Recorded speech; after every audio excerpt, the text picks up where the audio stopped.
Welcome, my name's Doctor Warrick Bishop. I'm a cardiologist, I'm an author and a keynote speaker. I'm CEO of the Healthy Heart Network. I'm all about trying to help people live as well as possible for as long as possible. Heart disease is huge in Australia. Every 20 minutes someone suffers a heart attack. Most of these could probably have been avoided if only we knew what to do. This podcast is all about helping you understand blood pressure, weight, cholesterol for better health. If you enjoy this podcast, I would be honoured for a 5-star review. You can share it with your family and friends. It may well save someone you love.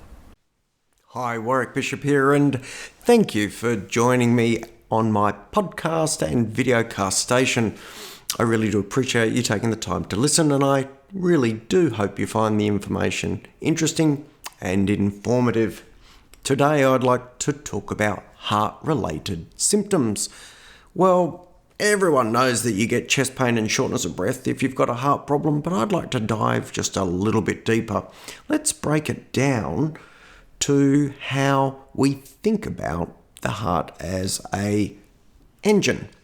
So I've used the analogy over and over before, but if we think about the heart a little bit like we would a car engine, then there's an electrical system, obviously, that keeps the timing in the car and in the heart. There are pistons and valves. They are the engine block of the heart or the engine block of the car.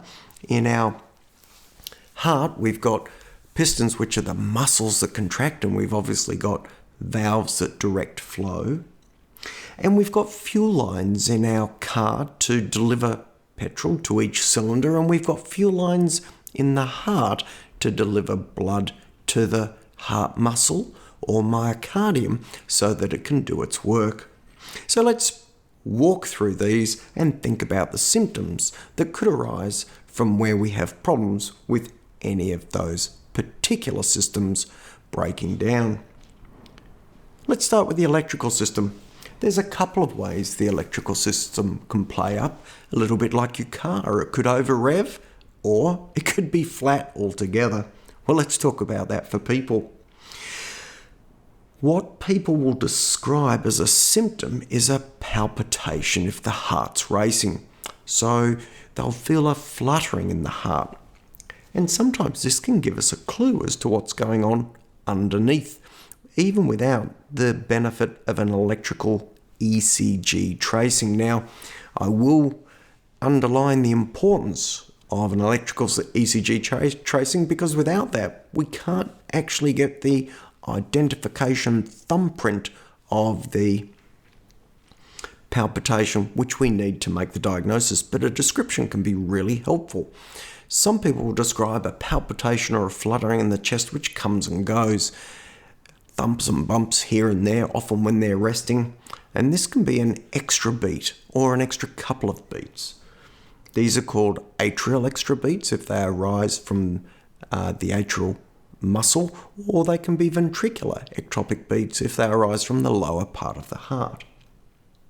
So extra beats are pretty common, and patients will feel a thump or a bump or even a fluttery sensation in the heart. Patients will also describe palpitations that may last a longer period of time. And if the patient describes a palpitation that's fast and regular, and often I'll get patients to tap out what they feel. So if they tap out something like this, fast and regular, we might think that that is a re-entrant rhythm, a short circuit type of rhythm that we would call a supraventricular tachycardia. If they tap out something that's very irregular and bouncy and fluttery within their chest and feel quite awful with it, that could well be atrial fibrillation. Now, we get these funny heartbeats. They can be generally felt if they're in the top part of the heart. Sometimes the electrical system will not just lead to a palpitation, but the symptom of presentation may be a blackout. The word we use for blackout is syncope. Syncope meaning a pause, and Anyone who does any music would know that a syncopated song or syncopated piece of music is one with lots of pauses in it. So syncope can arise from two issues. One, a complete lack of electrical activity getting from the top of the heart to the bottom of the heart. That would be called a complete heart block. People will black out with that. The other way that we can get syncope from an electrical problem is if the heart goes so fast that someone blacks out. Again, can happen very quickly and can lead to sudden cardiac death in a very short space of time and needs immediate attention. So that's the electrical system, too fast, too slow, arising from the top of the heart or the bottom of the heart. Often we'll put monitors in place to try and evaluate exactly what's going on, because unless we get a clear-cut electrical trace, it's often very hard to be 100% sure of exactly what's going on. When we think about the pistons and valves, these don't tend to, of their own, lead to a clear-cut symptom that points to anything specific. So they give a very general problem if they're failing. So if the heart's not pumping properly, or if the valves are causing significant hemodynamic problem, then what we see is a failure of the normal hemodynamics of the heart. If the heart hemodynamics are not working properly, there is often fluid retention.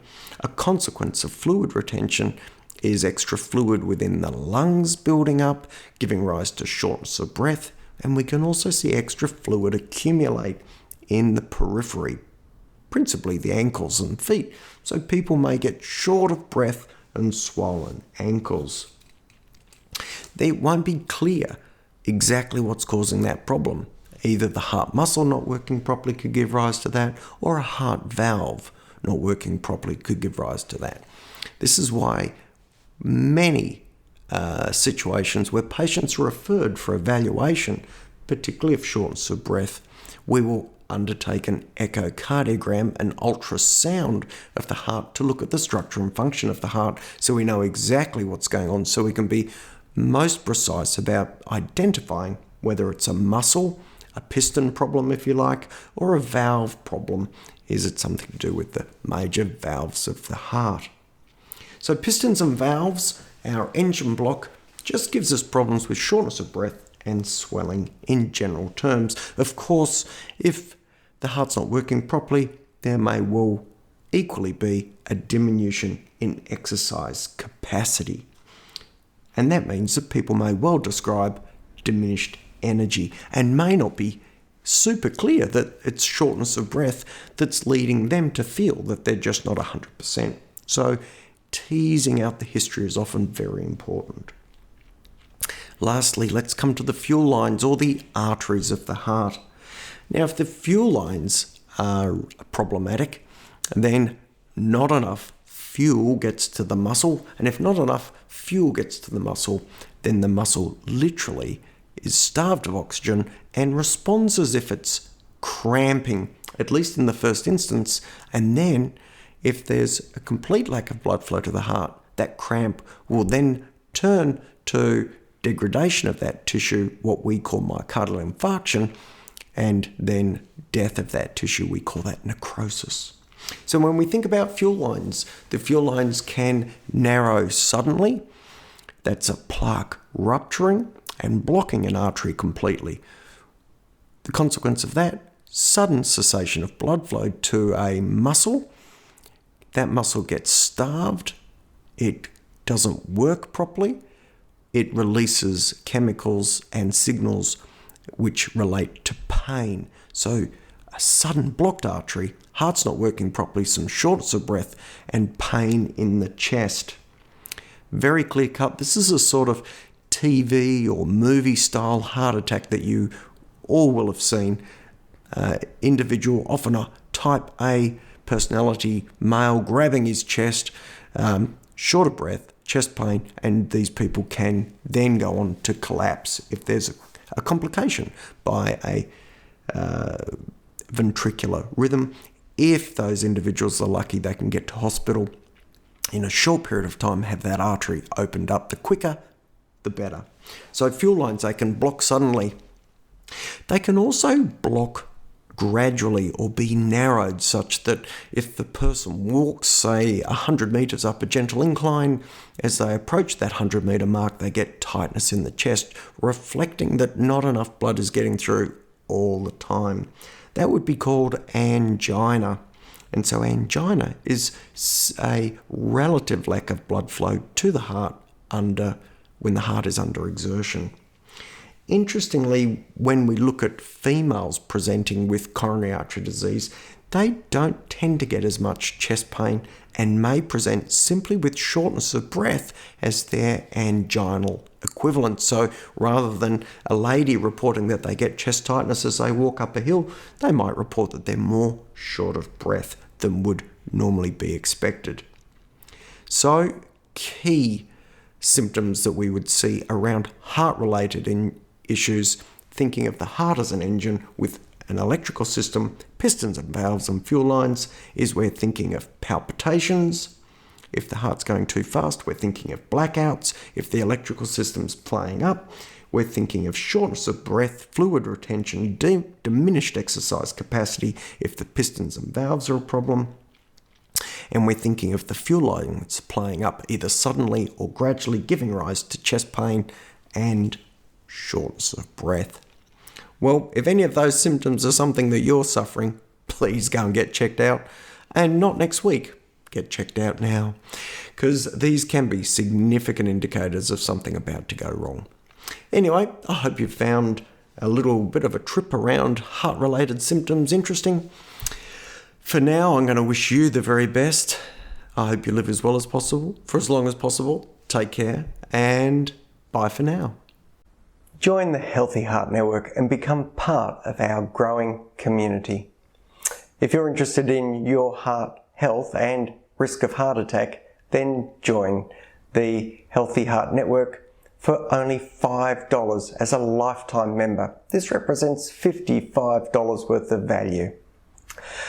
We offer and help people understand their present state of heart health, what their current level of risk is, and the positive steps they can take to improve their risk of heart attack in the future.